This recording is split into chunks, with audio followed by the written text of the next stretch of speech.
नमस्कार प्यारे साथियों, मैं लालू राजपूत स्वागत करता हूं आपका हिंदी की ट्रिकी क्लास में, जिसमें हम सीखने वाले हैं साहित्य अकादमी पुरस्कार।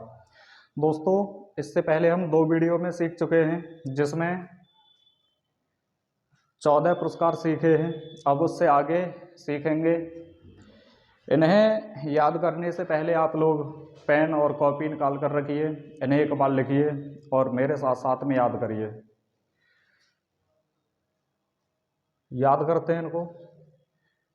देखिए, रामविलास शर्मा, यहां पर हम रा से रा मिलाते हैं।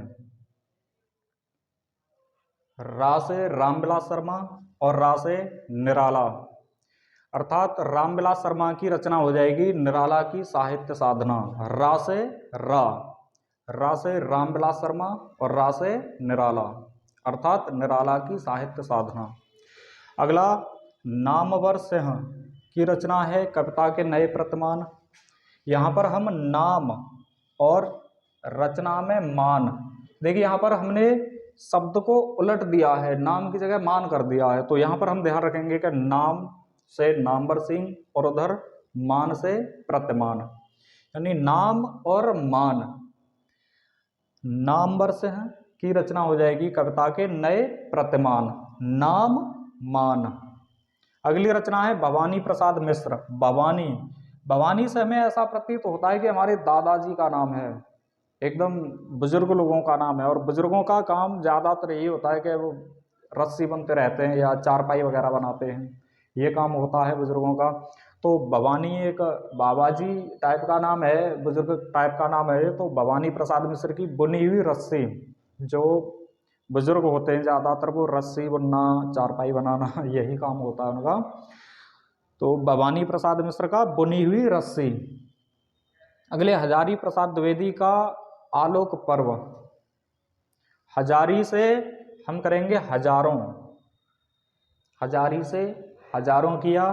हजारों साल पुराना एक पर्व, आलोक पर्व, जिसे उजाले का पर्व भी कहते हैं या दीपावली से भी ध्यान रख सकते हैं। दीपावली यानी हजारों साल पुराना पर्व है, वो महाभारत से भी पहले का है, इसलिए हजारी से हजारों हो जाएगा। हजारों साल पुराना कौन सा पर्व है? आलोक पर्व। आलोक का मतलब होता है उजाला, आलोक पर्व। आलोक पर्व कैसा है? हजारों साल पुराना। तो हजारों से हजारी हो जाएंगे, आलोक से आलोक पर्व हो जाएगा। अगला, शिव मंगल सिंह सुमन। इसमें देखते हैं, शिव मंगल सिंह सुमन की रचना है मिट्टी की बारात।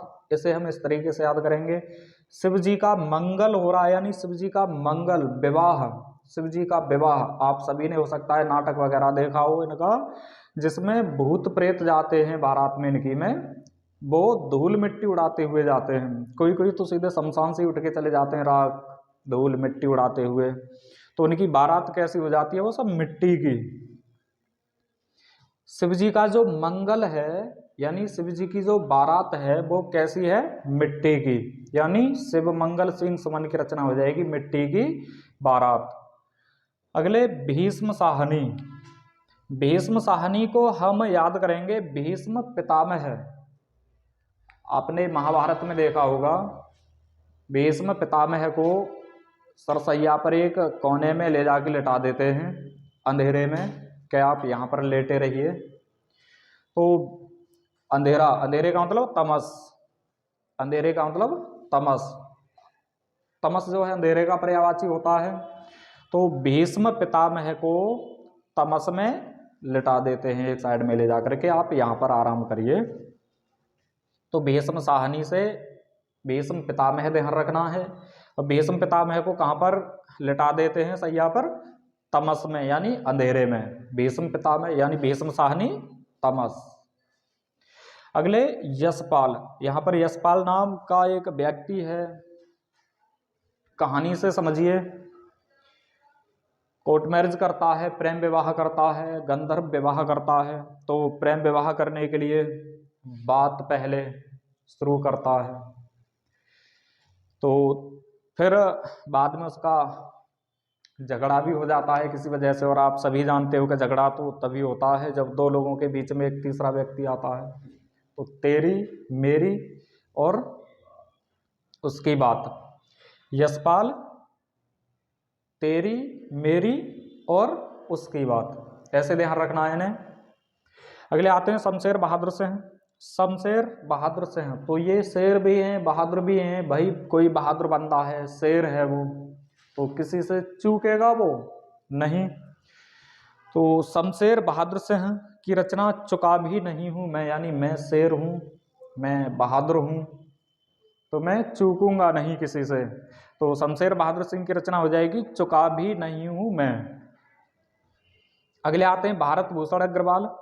यहां पर भूषण को भीषण से रिलेट करना है। भूषण, भीषण, और भीषण क्या होती है? गर्मी। भूषण को किससे रिलेट करना है? भीषण से, और भीषण क्या होती है? गर्मी। हमेशा ध्यान रखोगे, कड़कड़ाती ठंड होती है, भीषण गर्मी होती है। तो भीषण गर्मी कौन देता है? सूरज। तो ध्यान रखोगे, भारत भूषण अग्रवाल की रचना हो जाएगी उतना वह सूरज है। भूषण से भीषण करेंगे, भीषण गर्मी होगी, गर्मी कौन देता है? सूरज, यानी उतना वह सूरज है। भारत भूषण अग्रवाल उतना वह सूरज है। अगले आते हैं सुदामा पांडे धूमिल। सुदामा सभी जानते होंगे, कृष्ण के मित्र थे ये। कृष्ण के पास जाते हैं मिलने, पैदल पैदल जाते हैं, बेचारे थक जाते हैं पैदल चलते चलते, हालत खराब हो जाती है। कृष्ण जी दौड़े दौड़े द्वार पर आते हैं और सुदामा जी से पूछते हैं, बताइए मित्र कैसे आना हुआ, क्या हालचाल हैं आपके? तो सुदामा जी कहते हैं कि अरे भाई कान्हा, मैं रास्ते में थक गया हूं, अब जो भी बात है वो कल सुनाऊंगा, आज मुझे आराम करने दो, तुम कल सुनना। तो सुदामा जी की यानी सुदामा पांडे धूमिल की रचना हो जाएगी कल सुनना मुझे। क्यों सुनना कल? क्योंकि आज मैं थक गया हूं, विश्राम करना चाहता हूं। तो आज के लिए बस इतना ही काफी है, अब तो कल ही सुनना। चलो एक बार और इसे रिपीट करते हैं, मिटा के याद करते हैं, फिर से देखते हैं किसने कितना सीखा।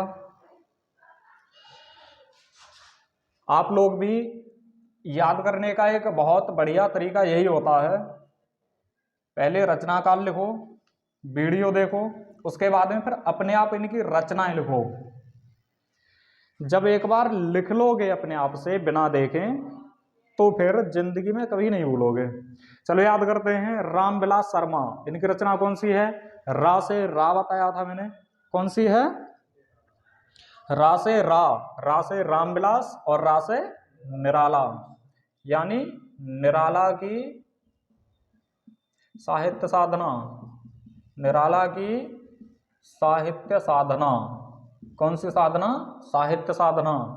रा से रा मिलाएंगे हम, रा से रामविलास, रा से निराला। अगले नाम वर्ष हैं, नाम, नाम को मैंने बताया था इसे उलट देते हैं, मान कर देते हैं, तो मान का मतलब प्रतिमान हो जाता है, और प्रतिमान का पूरा क्या था? कविता के नए प्रतिमान, कविता के नए प्रतिमान। कौन सा है? कविता के नए प्रतिमान। अगले आते हैं भवानी प्रसाद मिश्र। भवानी प्रसाद कैसे लोगों का नाम है? ज्यादातर जो हमारे दादाजी वगैरह हैं ऐसे लोगों का काम होता है, और बुजुर्गों का काम ज्यादातर क्या होता है?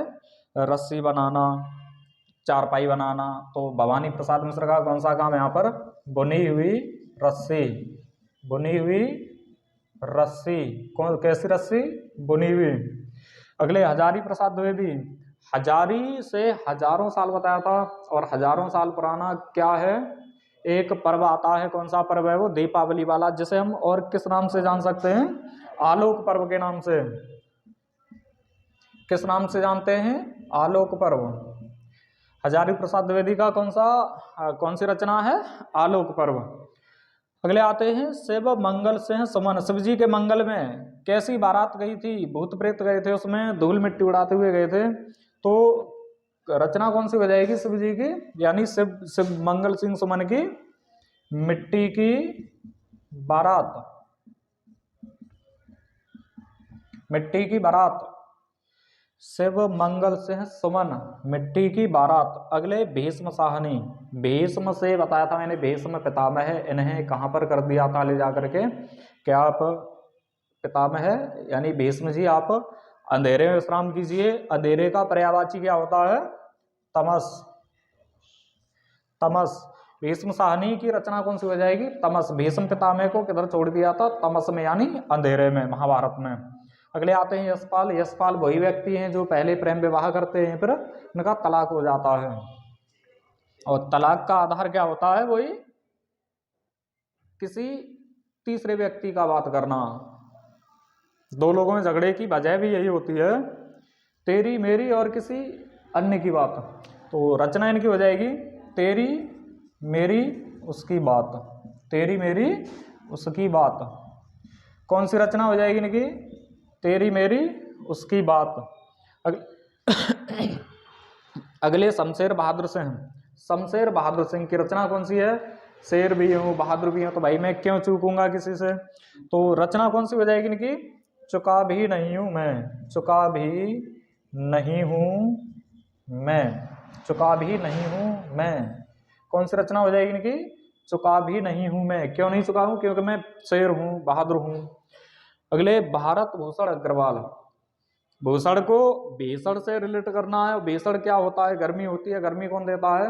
सूरज। तो सूरज से बताया था, अभी कौन सा बताया था? कौन सा बताया था?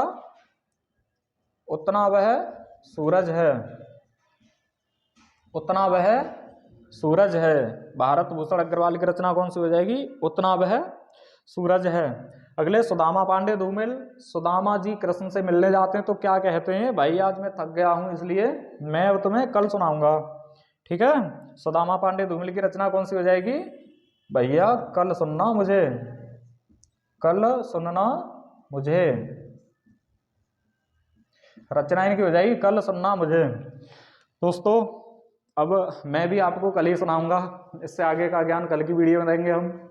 आज के लिए बस इतना ही काफ़ी है। और समझ में आ रही है तो हमें कमेंट में बताइए कितना आप समझ पा रहे हो और कितना हम समझा पा रहे हैं। और हमारी इस मेहनत को लाइक कीजिए, प्यार दीजिए, सपोर्ट करिए, तभी तो हमें अच्छा लगेगा आगे बढ़ाने में। तो हमारे साथ सीखिए, मुस्कुराइए और जॉब पाइए। जय हिंद, जय भारत।